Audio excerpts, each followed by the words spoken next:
الرجيم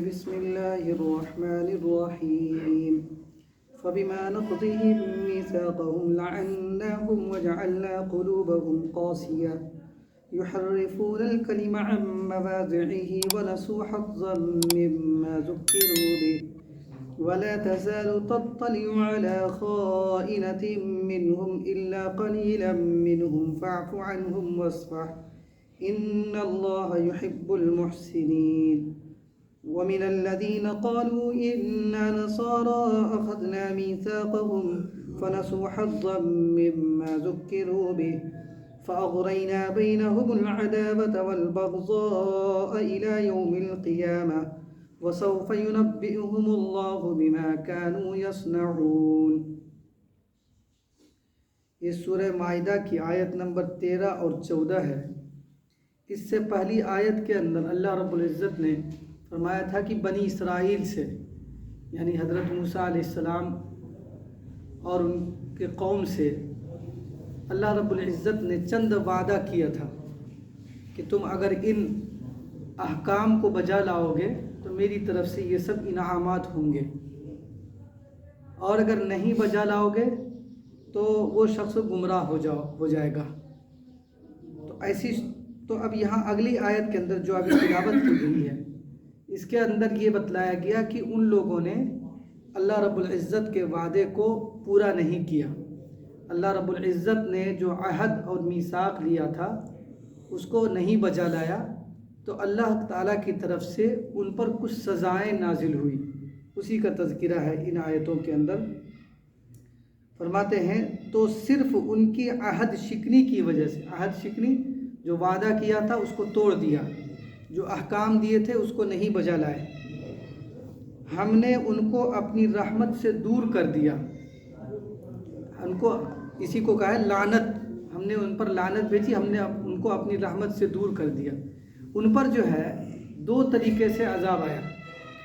ایک عذاب جسمانی طور پر کہ ان میں سے بعض کو اللہ رب العزت نے خود سورہ بقرہ میں بیان فرمایا کہ وَجَعَلَ مِنْهُمُ الْقِرَدَةَ وَالْخَنَازِيرَ، بعض کی صورتیں مسخ کر دی گئی، بدل دی گئی بندروں میں اور خنزیر کے ساتھ، اور کچھ پر کچھ بھی عذاب اس طریقے سے کئی قوموں پر عذاب آئے۔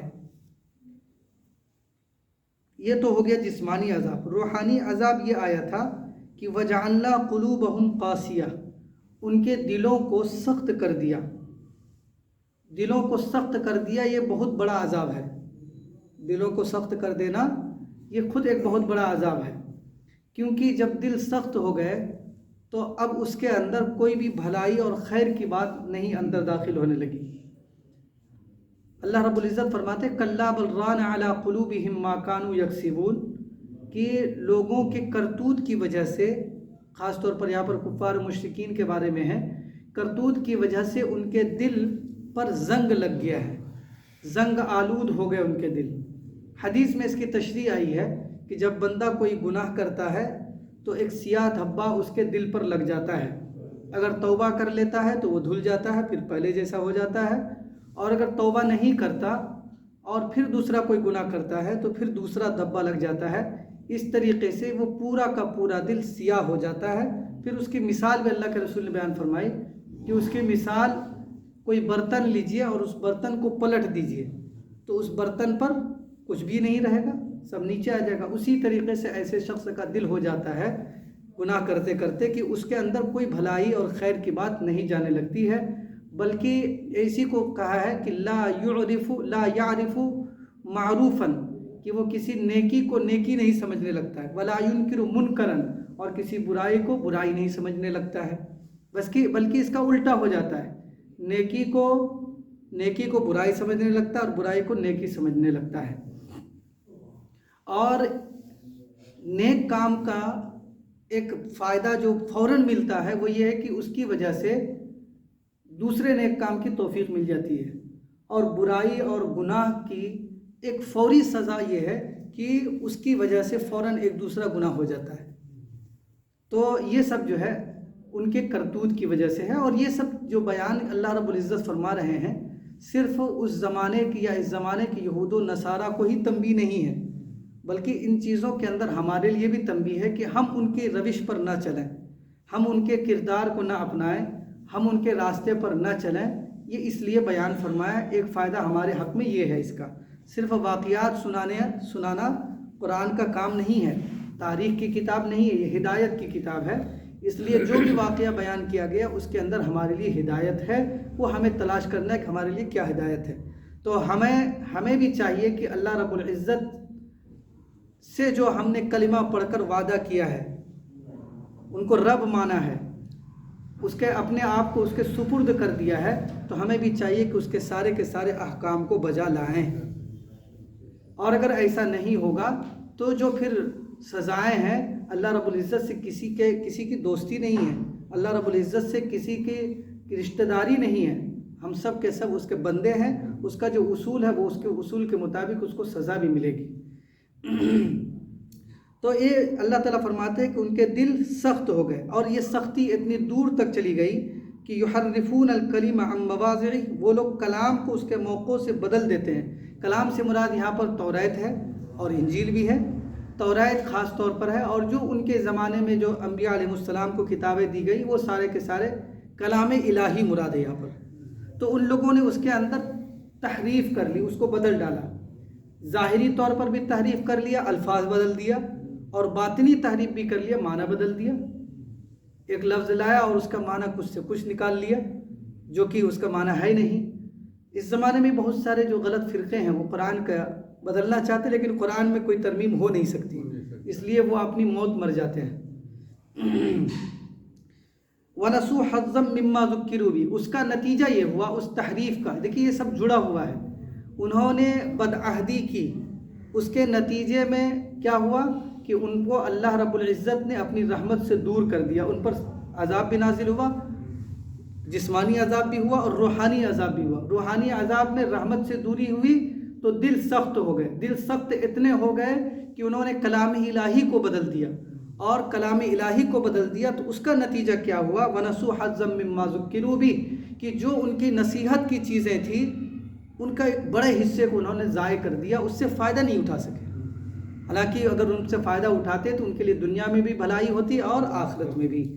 یہ سب جڑا ہوا ہے سب ایک دوسرے سے، اور ہم نے ان کے اور وہ لوگ کچھ ان کو نصیحت کی گئی تھی اس میں سے ایک بڑا حصہ فوت کر بیٹھے، جب تحریف کر ڈالا، اللہ کی جو کتاب تھی اسی کو بدل دیا، تو اب وہ اس کے اندر کیا رہ گیا، جو اپنی چیزیں تھیں وہی سب ڈال دیا اس میں، تو جو نصیحت کی چیز تھی جس سے کہ اس کے فائدہ پہنچ سکتا تھا اس کو تو بدل دیا انہوں نے، اس لیے وہ اللہ رب العزت کے کلام کے ایک بڑے حصے کو انہوں نے ضائع کر دیا۔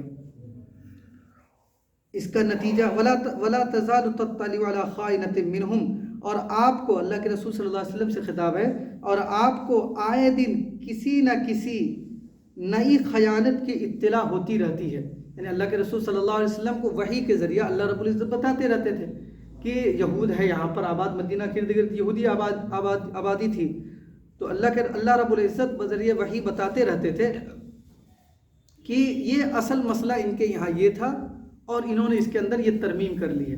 اسی کو اللہ تعالیٰ فرماتے کہ اور آپ کو نئی خیانت کی اطلاع، کچھ نہ کچھ کسی نہ کسی نئی خیانت کی اطلاع ہوتی رہتی ہے جو ان سے صادر ہوتی ہیں، بجز ان میں کے چند شخصوں کے جو آپ ان کو بجز ان کے چند شخصوں کے، یعنی چند شخصوں کی جانب سے تو خیانت کی اطلاع نہیں ملتی آپ کو، لیکن زیادہ تر جو لوگ تھے ان کی جانب سے خیانت معلوم ہوتی رہتی کہ تورات کا اصل حکم یہ تھا، انہوں نے بدل کر یہ کر دیا۔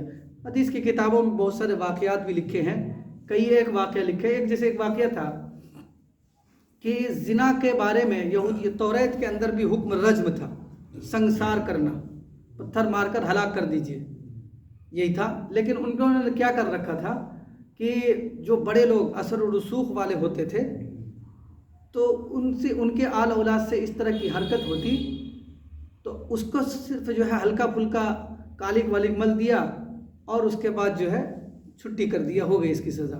اور جو غریب بیچارے ہوتے تھے جن کا کوئی نام لیوا نہیں ہوتا تو ان پر جو اصلی سزا وہ نافذ کر دیتے تھے، اللہ کے رسول کے زمانے میں اس طرح کا واقعہ پیش آیا تو وہ لوگ سوچنے لگے کہ ہمارے یہاں جو سزا ہے بڑی سخت ہے، چلتے ہیں اللہ کے رسول حضرت محمد صلی اللہ علیہ وسلم سے پوچھتے ہیں۔ تو اللہ کے رسول نے فرمایا بھائی تم لوگ تو یہودی ہو، تمہاری اپنی کتاب میں جو سزا ہے اس کو لاگو کرو۔ تو ان لوگوں نے کہا نہ ہمارے یہاں کوئی خاص سزا نہیں ہے۔ حضرت عبداللہ بن سلام رضی اللہ عنہ جو کہ یہود کے عالم تھے اور بعد میں مسلمان ہو گئے، تو انہوں نے کہا یہ جھوٹ بول رہے ہیں۔ ان کو بولی کتاب توریت لے آئیے، توریت لایا تو وہاں پر انگلی رکھ دیا، انہوں نے کہا کہ بھائی انگلی ہٹائیے۔ تو اس طرح کی حرکت جو ہے وہ لوگ کرتے آ رہے تھے۔ تو اس کا نتیجہ کیا ہوتا کہ آدمی کو نفرت ہو جاتی ہے ایسی قوم سے جنہوں نے کتاب الہی کو۔ تو اللہ رب العزت نے نصیحت فرمائی فاعف عنہم، اس طرح کی چیزیں ان سے ہوئی ہیں کہ قابل نفرت ہیں، لیکن ان کو درگزر کر دیجئے، ان سے نفرت مت کیجئے۔ سو آپ ان کو معاف کر دیجئے اور ان سے درگزر کیجئے، کیونکہ وہ ان کا اپنا عمل ہے۔ یہ حالانکہ معلوم ہے کہ جو اتنی حد تک گر چکے ہیں، جن کے پاس کلام الہی آیا تھا اور نہیں مانے، تو ہم سے ہماری بات کو یا قرآن کی بات کو اور اسلام کی بات کو کتنا مانیں گے وہ لوگ۔ اور ہوا بھی یہی کہ وہ لوگ زیادہ تر نہیں مسلمان ہوئے، بہت کم لوگ مسلمان ہوئے۔ حالانکہ حقیقت وہ لوگ جانتے تھے، ان کے پاس سب سے زیادہ اللہ کے رسول صلی اللہ علیہ وسلم کے نبوت کے دلائل موجود تھے کہ آخری پیغمبر یہی ہے، پھر بھی وہ مسلمان نہیں ہوئے۔ اور اللہ کے رسول کو بھی، اللہ تعالیٰ کو بھی معلوم تھا، لیکن پھر بھی اللہ تعالیٰ فرماتے ہیں کہ اچھا برتاؤ ہی کیجیے، نفرت والا معاملہ نہیں بلکہ اچھا برتاؤ ہی ہونا چاہیے، اخلاق اپنے اچھے ہی رہنے چاہیے۔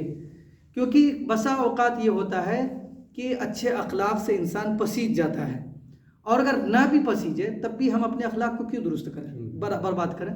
ہم اپنے اخلاق کو کیوں دوسرے کی وجہ سے برباد کریں؟ فاعف عنہم وصفا، سو آپ ان کو معاف کر دیجئے اور ان سے درگزر کیجئے۔ بلا شبہ اللہ تعالیٰ خوش معاملہ لوگوں سے محبت کرتا ہے۔ اگلی آیت جو تلاوت بھی کی گئی تھی اس میں اللہ رب العزت نے، یہ تو یہودیوں کے بارے میں خاص طور پر، عیسائیوں کے بارے میں ہے۔ اگلی آیت جو ہے وہ عیسائیوں کے بارے میں ہے کہ انہوں نے بھی کچھ اسی طرح کی حرکتیں کی، یہاں تک کہ انہوں نے بھی ترمیم کی ہے۔ انہوں نے بھی کلام الہی جو انجیل کی شکل میں ان کے پاس موجود تھا اس کے اندر ترمیم کی، اس کے اندر بدلاؤ کیا اور اس کے اندر تحریف کی۔ فرماتے ہیں اور جو لوگ کہتے ہیں کہ ہم نصارہ ہیں، یعنی عیسائی، نصارہ سے مراد، ہم نے ان سے بھی ان کا عہد لیا تھا، ان سے بھی وعدہ لیا تھا کہ ایسا کرو گے تو ہم ایسا کریں گے، تم اس راستے پر چلو گے تو ہم تمہیں ایسے ایسے انعامات سے دنیا میں بھی نوازیں گے اور آخرت میں بھی نوازیں گے۔ سو وہ بھی جو کچھ ان کو نصیحت کی گئی تھی اس میں سے اپنا ایک بڑا حصہ فوت کر بیٹھے، انہوں نے بھی تحریف کر دیا۔ تو ہم نے انہیں باہم قیامت تک کے لیے بغض و عداوت میں ڈال دیا، ان کے اندر اختلاف ڈال دیا۔ آپ دیکھیے گا، یعنی ایک جو ہے ان کے اثر کیا ہوا، سزا کے طور پر اللہ رب العزت فرماتے ہیں کہ شدید اختلاف ڈال دیا۔ تو آپ کو ذہن میں آئے گا کہ آج تو عیسائی دنیا ایک لگتی ہے نا۔ اس کا جواب یہ ہے کہ یہ عیسائیوں کے بارے میں، یہ جب جتنے عیسائی ہیں آج موجود ہیں ان میں سے بہت کم، مطلب گنے جا سکتی انگلیوں پر، جو کہ صحیح معنی میں عیسائی ہیں، یعنی کہ انجیل کو ماننے والے ہیں، حضرت عیسیٰ علیہ السلام کو ماننے والے صحیح معنی میں کچھ ہی موجود ہیں۔ باقی سب کے سب جو ہے وہ دہریہ ہو گئے، ملحد ہو گئے، کسی کو نہیں ماننے والے، وہ صرف لسٹ میں ان کا نام عیسائی ہے، دھرم کے کالم میں ان کا نام عیسائی ہے، ورنہ حقیقت میں وہ عیسائی نہیں رہ گئے۔ اور وہ جو اختلاف تھا ان کا مذہب کی بنیاد پر تھا، جب مذہب ہی ختم ہو گیا بیچ میں تو اختلاف ختم ہو گیا، یہ اصل۔ تو آج پوری کی پوری ساری کی ساری عیسائی دنیا متفق ہو گئی ہے اس وجہ سے، کیونکہ وہ سب کے سب دہریہ بن گئے ہیں، سوائے چند بہت کم کے، چند لوگ ہوں گے ایک آدھا کہیں جو عیسائی ہوں گے، باقی سب کے سب جو ہے دہریہ بن گئے، جو کسی خدا کو نہیں مانتے۔ جب وہ مانتے تھے اس وقت ان کے اندر بہت سارا اختلاف تھا، بہت شدید اختلاف تھا، جیسے کہ 3 مشہور فرقے ان کے اندر تھے۔ جیسے ایک پہلا فرقہ تھا یعقوبیہ، ایک فرقہ فسطائیہ اور ایک فرقہ تھا، ان میں سے کسی کا کہنا تھا کہ حضرت عیسیٰ علیہ السلام ہی خدا ہے بس، کسی کا کہنا تھا کہ عیسیٰ علیہ السلام اور حضرت مریم اور اللہ رب العزت یہ تینوں مل کے خدا ہے، کسی کا کہنا تھا کہ عیسیٰ علیہ السلام، حضرت جبرائیل علیہ السلام اور اللہ تعالیٰ یہ تینوں مل کے خدا ہے۔ تو اتنا شدید اختلاف تھا ان کے اندر، اور پھر اس کی وجہ سے وہ لڑائیاں لڑتے تھے، اور بڑی بڑی لڑائیاں ان لوگوں میں بھی لڑی گئی ہیں۔ تو بہرحال ان کے جو ہے یہ مار پڑی گئی تھی ان کے اوپر. ورسو حت فاغرینا بینہم، تب کے لیے باہم قیامت تک کے لیے بغض و عداوت ڈال دیا، اور ان کو اللہ تعالیٰ ان کا کیا ہوا جتلا دیں گے. یعنی جو لوگ انہوں نے کیا ہے کل قیامت کے روز ان کو بتلا دیا جائے گا. یا اہل الکتاب قد جاءکم رسولنا یبین لکم کثیرا مما کنتم تخفون من الکتاب ویعفو عن کثیر قد جاءکم من اللہ نور وکتاب مبین یہدی بہ اللہ من اتبع رضوانہ سبل السلام ویخرجہم من الظلمات الى النور بإذنہ وَيَهْدِيهِمْ إِلَى صِرَاطٍ مُسْتَقِيمٍ. اے اہل کتاب، تمہارے پاس ہمارے یہ رسول آئے ہیں کتاب میں سے جن امور کا تم اخفا کرتے ہو، چھپاتے ہو، ان میں سے بہت سی باتوں کو تمہارے سامنے صاف صاف کھول دیتے ہیں، اور بہت سے باتوں کو واگزاشت کر دیتے ہیں، یعنی کہ کھولتے نہیں ہیں. دراصل یہ لوگ چھپاتے تھے دین کی باتوں کو، جہاں پر لگتا تھا کہ یہ بات ہمارے خلاف جائے گی، پھندا ہمارے گلے میں ہی پھنس جائے گا، تو اس کو چھپا دیتے تھے. تو یا یہ کہ کہیں پر کوئی بات پوچھنے آیا اور ان کو ٹھیک ٹھاک مطلب یہ لگا کہ ان سے جو ہے ہم کو اس کا جواب ملنے پر بڑا اجر مل سکتا ہے نا، کوئی قیمت مل سکتی ہے، تو ان کو اصل حکم چھپا کر کوئی دوسرا حکم بتا دیا تاکہ وہ خوش ہو جائے اور ہم کو اس کا کچھ اجر مل جائے. اسی کو اللہ رب العزت نے فرمایا وَيَشْتَرُونَ بِهِ ثَمَنًا قَلِيلًا، کہ اس کے بدلے، کتاب الہی کے بدلے ایک حقیر جو ہے رقم اور مال حاصل کرتے ہیں. ظاہر سی بات ہے دنیا کے جتنے بھی مال ہو جائے کتاب الہی کے بدلے، آیت الہی کے بدلے، وہ سب کے سب حقیر ہی ہے. تو اللہ رب العزت اللہ کے رسول صلی اللہ علیہ وسلم کے بارے میں فرماتے ہیں کہ اللہ کے رسول صلی اللہ علیہ وسلم بہت ساری باتوں کو جو وہ لوگ چھپاتے ہیں اس کو بیان کرتے ہیں، اور بہت سارے باتوں کو بیان نہیں کرتے ہیں، کیونکہ جن باتوں کو، انہی باتوں کو اللہ کے رسول صلی اللہ علیہ وسلم بیان کرتے، ان کے بارے میں جو انہوں نے چھپا رکھی ہے ان کے متعلق وہی باتیں ظاہر کرتے ہیں، واضح فرماتے ہیں جس کے اندر کی مصلحت ہو، جو کہ واضح کرنا ضروری ہے. اگرچہ اس سے ان کی تذلیل بھی ہوتی ہے، ان کی جگ ہسائی بھی ہوتی ہے، ان کی بے عزتی بھی ہوتی ہے، لیکن بہرحال مقصد ہوتا ہے، مصلحت ہوتی ہے. لیکن اگر کچھ آیتیں یا کچھ احکام ایسے ہیں جو وہ چھپاتے ہیں، یہود و نصارہ چھپاتے ہیں، اور اس کو ظاہر کرنے میں اللہ کے نزدیک کوئی مصلحت نہیں ہے، اللہ کے رسول صلی اللہ علیہ وسلم اس کو مصلحت نہیں سمجھتے ہیں، تو محض بے عزت کرنے کے لیے اس کو واضح نہیں کرتے ہیں. یہ ہے، اسی کو فرمایا اللہ رب العزت کہ جن اللہ کے رسول صلی اللہ علیہ وسلم کتاب لے کر، اللہ کے رسول صلی اللہ علیہ وسلم یہ رسول آئے ہیں کتاب میں سے، یعنی کہ توریت یا انجیل میں سے، جن امور کا تم لوگ اخفا کرتے ہو، جن امور کو چھپاتے ہو، ان میں سے بہت سی باتوں کو تمہارے سامنے صاف صاف کھول دیتے ہیں. بہت سی باتیں کون سی ہوتی جن میں کہ اللہ رب العزت کی مصلحت ہوتی ہے، اور بہت سے امور کو واگزاشت کر دیتے ہیں، رہنے دیتے ہیں، چھوڑ دیتے ہیں، اس کو واضح نہیں کرتے ہیں، کیونکہ صرف اس کا مقصد، اس میں اندر کوئی مصلحت نہیں ہوتی ہے، اس سے صرف بے عزتی ہوتی ہے. اور اللہ کے رسول صلی اللہ علیہ وسلم اخلاقاً جو ہے صرف بے عزت نہیں کرنا چاہتے تھے. تمہارے پاس اللہ تعالیٰ کی طرف سے ایک روشن چیز آئی ہے، اور ایک کتاب واضح، یعنی اللہ کے یہ قرآن کریم، کہ اس کے ذریعہ سے اللہ تعالیٰ ایسے شخصوں کو جو رضائے حق کے طالب ہوں سلامتی کی راہیں بتلاتے ہیں، اور ان کو اپنی توفیق سے تاریکیوں سے نکال کر نور کی طرف لے آتے ہیں، اور ان کو راہ راست پر قائم رکھتے ہیں. یہاں پر سلامتی کا راستہ انہوں نے، اللہ کے رسول اللہ رب العزت فرماتے ہیں کہ اس کتاب کے ذریعہ سے، کلام الہی قرآن شریف کے ذریعہ سے سلامتی کا راستہ ملتا ہے. سلامتی کا راستہ سے مراد یہاں پر جنت کا راستہ، یعنی ایسے راستے بتلاتے ہیں کہ ان راستوں پر چل کر انسان جنت میں جا سکتا ہے. لقد كفر الذين قالوا ان الله هو المسيح ابن مريم قل فمن يملك من الله شيئا ان اراد ان يهلك المسيح ابن مريم وامه ومن في الارض جميعا ولله ملك السماوات والارض وما بينهما يخلق ما يشاء والله على كل شيء قدير. بلا شبہ وہ لوگ کافر ہیں جو یہ کہتے ہیں کہ اللہ تعالیٰ ہی مسیح ابن مریم ہے.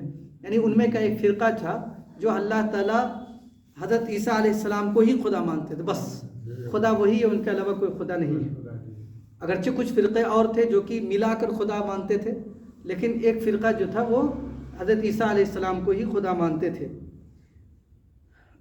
آپ یوں پوچھئے کہ اگر ایسا ہے، یعنی حضرت عیسیٰ علیہ السلام کو خدا مانتے ہو، اگر ایسا ہے تو یہ بتلاؤ کہ اگر اللہ تعالیٰ حضرت عیسیٰ ابن مریم کو اور ان کی والدہ کو اور جتنے زمین میں ہیں ان سب کو ہلاک کرنا چاہیں تو کوئی شخص ایسا ہے جو خدا تعالیٰ سے ان کو ذرا بھی بچا سکے؟ ظاہر سی بات ہے نہیں بچا سکتے. اور اللہ تعالیٰ ہی کے لیے خاص ہے. تو جس ذات کی ہلاکت یا جس ذات کی موت و حیات کسی دوسرے کے قبضے میں، وہ خدا کیسے ہو سکتا ہے؟ جس ذات کے موت و حیات خدا کے قبضے میں ہے، دوسرے کے قبضے میں ہے، وہ خدا نہیں ہو سکتا. اس لیے خدا وہی ہوگا کہ جو سارے کے سارے کائنات کے موت و حیات کا مالک ہے. اور اللہ تعالیٰ ہی کے لیے خاص ہے حکومت آسمان پر اور زمین پر اور جتنی چیزیں ان دونوں کے درمیان ہیں ان پر، اور وہ چیز جس کو چاہیں اور وہ جس کو چاہیں ان پر، اور وہ جس چیز کو چاہیں پیدا کرنا ہے، اور اللہ تعالیٰ کو ہر چیز پر پوری قدرت ہے. وقالت اليهود والنصارى نحن أبناء الله وأحباؤه قل فلم يعذبكم بذنوبكم بل أنتم بشر ممن خلق يغفر لمن يشاء ويعذب من يشاء ولله ملك السماوات والأرض وما بينهما وإليه المصير. فرماتے ہیں اور یہود و نصارہ دعویٰ کرتے ہیں کہ ہم اللہ کے بیٹے اور اس کے محبوب ہیں. اللہ کے بیٹے سے مراد وہ لوگ محبوب ہی کرتے ہیں، یعنی اللہ کے ہم بہت چہیتے ہیں. کیا کہتے تھے؟ ہم اللہ کے چہیتے ہیں، چاہے عمل کریں نہ کریں، اور اسی وجہ سے اگر ہم سے کچھ گڑبڑ بھی ہو گئی تو ہم کو جو ہے زیادہ سزا وغیرہ نہیں دیں گے. یہ وہ لوگ دعویٰ کرتے تھے. ظاہر سی بات ہے کہ اللہ وہی بات ہے، بالکل صاف ہے کہ اللہ تعالیٰ سے کسی کی رشتہ داری نہیں ہے. جو بھی اچھا عمل کرے گا اس کا اجر دیں گے، جو برائی کرے گا اس کو سزا ملے گی. اس کا اصول ہے، اپنا ایک قانون ہے اس کا. لیکن یہ لوگ کہتے تھے کہ ہم اللہ تعالیٰ کے چہیتے ہیں، اس لیے ہمیں اگر ہم کچھ غلط بھی کرتے، گناہ بھی کرتے ہیں تو اس پر کچھ خاص سزا نہیں ملے گی ہم کو. اگر غور کیا جائے تو ہم لوگ دعویٰ تو نہیں کرتے، ہم مسلمان آج دعویٰ نہیں کرتے ہیں، زبان سے تو نہیں کہتے ہیں، لیکن بہت سارے لوگوں کے دلوں کے اندر یہ بات ہے. اب تو علی اعلان جو مطلب جہاں پر جاہل لوگوں کا اجلاس ہوتا ہے، جاہل لوگوں کا جلسہ ہوتا ہے، ایک خاص قسم کے لوگ ہوتے ہیں، وہاں پر اسٹیج کے اوپر جا کر آپ کتنی مرتبہ سن رکھے ہوں گے ایسی نظم، ایسی نعت جس میں صاف صاف کہہ دیتے ہیں کہ ہم تو یہ کہہ دیں گے کل قیامت میں اور ہمارا بیڑا پار ہو جائے گا. وہ بہت تو سنا ہوگا آپ نے. وہاں کچھ نہیں چلتا، وہاں تو آپ نے کیا عمل کر کے لایا وہی دکھانا پڑے گا نا. من یعمل سوءا یجزی بہ، جو بھی غلط کام کرے گا اس کو بدلہ، اس کی سزا ملے گی. تو اللہ تعالیٰ نے صاف صاف اعلان کر دیا. کتنی مرتبہ اعلان کیا؟ من عمل صالحا من ذکر او انثى وهو مؤمن، جو بھی مرد یا عورت اچھے عمل کرے اور ایمان والا ہے تو فاولئک يدخلون الجنہ، وہ جنت میں داخل ہو گئے. تو اعلان کر دیا ہے اللہ رب العزت نے سورہ نساء کے اندر جگہ جگہ اعلان کیا. تو اس طریقے سے کی جو سوچ ہے وہ اب تو اسٹیج سے بھی آنے لگا، لیکن بہت سارے لوگوں کے ذہنوں میں ہوتا ہے. یعنی زبان سے تو نہیں کہتا، لیکن وہ کہتے ہیں کہ ہم پیارے نبی صلی اللہ علیہ وسلم کی امت میں ہیں، بخشش ہو جائے گی. اگر ایسی بات ہوتی تو صحابہ کرام سے بڑھ کر اور کون ہو سکتے تھے اس کے مستحق؟ وہ کچھ بھی نہیں کرتے، کاہے کے لیے اتنا پیر ہاتھ مار رہے تھے؟ نجات کے لیے، اللہ رب العزت کے یہاں سرخرو ہونے کے لیے. انہوں نے سب سے زیادہ سنگھرش کیا، انہوں نے سب سے زیادہ قربانیاں دی ہیں. اللہ کے رسول صلی اللہ علیہ وسلم خود روتے تھے. تو یہ سوچ صحیح نہیں ہے. یہ سوچ جو ہے انسان کو گمراہی کی طرف لے کر جاتی ہے. صحابہ کرام کے بارے میں خود ہے حضرت عبد الرحمن ابن ملیکہ رحمۃ اللہ علیہ، جو کبھی بہت بڑے تابعی ہیں، ان کا قول امام بخاری رحمۃ اللہ علیہ نے کتاب العلم میں نقل کیا ہے کہ وہ کہتے ہیں کہ میں 70 صحابہ کرام سے ملا اور ہر ایک کو اپنے بارے میں ڈرتے ہوئے پایا کہ وہ ڈرتے تھے کہ کہیں منافق تو نہیں ہو گیا میں. صحابہ کرام 70 صحابہ کرام بول رہے ہیں کہ جن سے بھی ملاقات کیا وہ سب کے سب جو اپنے بارے میں ہمیشہ اللہ تعالیٰ سے ڈرتے تھے. اور ہم لوگوں کا حال یہ ہے کہ تھوڑی سی کچھ کر لیا تو بس ایسا لگتا ہے کہ ہم نے جنت کو خرید لیا. یہ نادانی ہے, یہ نادانی. اللہ رب العزت کی ایک صفت ہے, مستغنی ہے, وہ غنی ہے, وہ ہر چیز سے غنی ہے. غنی کا معنی مالدار نہیں ہوتا ہے, غنی کا معنی آتا ہے جس کو ضرورت نہیں ہے. غنی کا معنی جس کو ضرورت نہیں ہے.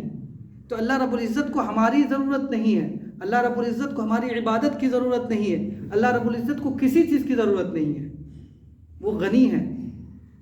اور اسی صفت کی وجہ سے بہت بڑے بڑے بزرگان دین جو کہ ہر وقت جن کا ہر لمحہ عبادت میں گزرتا تھا, وہ لوگ ڈرتے تھے اللہ رب العزت کی اسی صفت کی وجہ سے. ہم نے عبادت تو کی ہے لیکن ان کو ہماری عبادت کی ضرورت نہیں ہے. پتہ نہیں کیا ہوگا, قبول کرے نہ کرے. اور ڈرنا بھی چاہیے. اور جب تک ڈر رہے گا اور جب تک امید رہے گی, ایسا ڈر بھی نہیں ہونا چاہیے کہ نا امید ہو جائے آدمی, امید کے بھی بڑے واقعات ہیں. تو جب تک ڈر رہے گا, جب تک امید رہے گی تو ایمان کے ڈگر پر قائم رہیں گے. کوئی بھی ایک بیلنس گڑبڑانا نہیں چاہیے. نہ امید زیادہ ہو جانی چاہیے یہودیوں کی طرح, نحن ابناء اللہ واحباؤہ, اور نہیں جو ہے ڈر زیادہ ہو جانا چاہیے نا امید شیطان کی طرح. ولا لا تقنطوا من رحمت اللہ, اللہ رب العزت کی رحمت سے مایوس مت ہو. تو دونوں رہنا چاہیے, دونوں کا بیلنس. اللہ رب العزت ہم سب کو کے ایمان کی حفاظت فرمائے. فرماتے ہیں کہ وہ لوگ کہتے تھے نحن ابناء اللہ, ہم اللہ تعالیٰ کے بیٹے اور اس کے محبوب ہیں. آپ یہ پوچھئے کہ اچھا تو پھر تم کو تمہارے گناہوں کے بدلے عذاب کیوں دیں گے؟ یعنی دنیا بھی عذاب نہیں, وہ آخرت میں. وہ لوگ بھی کہتے تھے لن تمسنا النار الا ایاما معدودہ, بس آخری آیت ہے, لن تمسنا النار الا ایاما معدودہ, کہ ہمیں کل قیامت میں اگر عذاب ہوا بھی چند دن, ایام معدودہ, چند دن عذاب ہوگا. تو اسی پر بات رکھ کر پوچھئے ان سے کہ یہ عذاب کیوں ہوگا آخرت میں؟ کوئی اپنے بیٹے کو, اپنے محبوب کو عذاب دیتا ہے؟ اپنے بیٹے کو یا محبوب کو عذاب نہیں دیتا ہے نا. تو عذاب, یہ بات بھی وہ کہتے تھے. حضرت عیسیٰ علیہ السلام کا قول بھی اللہ رب العزت نے ذکر کیا, انہو من یشرک باللہ فقد حرم اللہ علیہ الجنہ ومأواہ النار, کہ جو بھی شرک کرے گا اس پر اللہ رب العزت نے جنت کو حرام کر دیا ہے اور اس کا ٹھکانہ جہنم ہے. تو یہ عذاب تو تم بھی کہتے ہو کہ آخرت میں عذاب ہوگا, اگرچہ کہتے ہو کہ ہم پر تھوڑا مولا ہوگا لیکن عذاب ہوگا. تو کوئی محبوب کو عذاب, جلانے والا آگ والا عذاب کیسے دے سکتا ہے؟ یہاں پر آپ لوگوں کے ذہن میں ایک بات آئے گی کہ بہت سارے لوگ اپنے اولاد کو جو ہے سزا دیتے ہیں. تو اس کا جواب یہ ہے کہ وہ سزا نہیں ہوتی ہے, وہ تعدیب اس کو بولتے ہیں. یعنی سیکھنے کے لیے دیتے ہیں تاکہ یہ آئندہ ایسی حرکت نہ کرے. اور کل قیامت کا جو دن ہے وہ دار العمل نہیں ہے, وہاں پر جس کو جو بھی سزا ملے گی وہ سزا ہی ہوگی, وہ تعدیب نہیں. وہاں سدھر کے کیا کریں گے؟ اولاد کو جو سزا دی جاتی ہے وہ سدھارنے کے لیے, اور وہاں جو ہوگا وہ سزا ہوگی باضابطہ. وہاں سدھارنا مقصد ہی نہیں, وہاں سدھر تو ایسے ہی سدھر جائے گا. وہاں قیامت شروع ہوگی, قیامت کے مناظر شروع ہوں گے, سب کے سب سدھر جائیں گے. اس لیے وہاں سزا تو جو بھی سزا ہوگی, جو تم کہتے ہو کہ سزا ہوگی تو سزا ہوگی.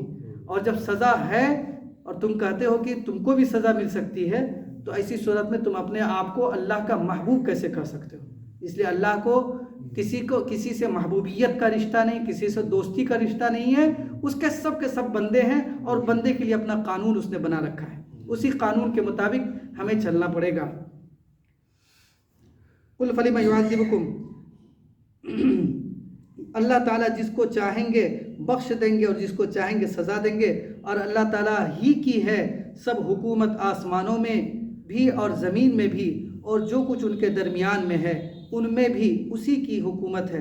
یعنی اللہ ہی کی طرف اس سب کو لوٹ کر آنا ہے.